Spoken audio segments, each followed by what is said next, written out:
Hi everyone, it's Jordan from the House of Shayaa, a natural hair specialist and a loctician.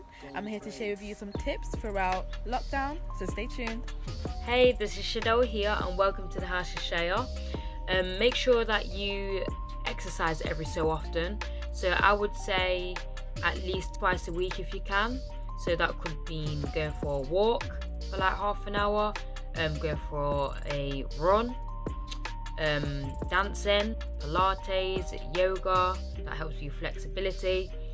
And there's so much different types of exercise you can do. It helps with your cardiovascular health, and it also helps with your overall well-being, mentally and physically. Like, comment and share, and I'll catch you in another video. Cornrows, one of the oldest styles I know, but these are brilliant. Even with locks you can cornrow your hair, but it's a great style to protect and keep your hair moisture locked in, and also it's a great transitioning style.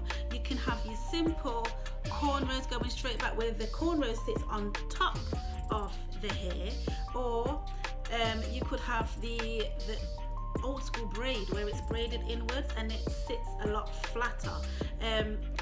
It looks like the way how you plant corn, which is why we call it cornrows. We also call it cane row.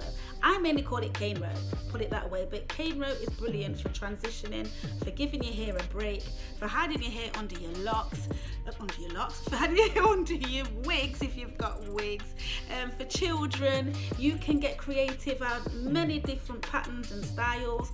Cornrow is brilliant when it comes to taking care of your natural hair or even your hair in general. Cornrow is definitely a go-to for transitioning, so check that one out. A great protective style for my natural ladies. It's simple and easy, and it's just 4 braids right here. I mean, you can sleep in it, you can go out and do your day-to-day things in it, and I'm going to attach a little video to the end of this clip.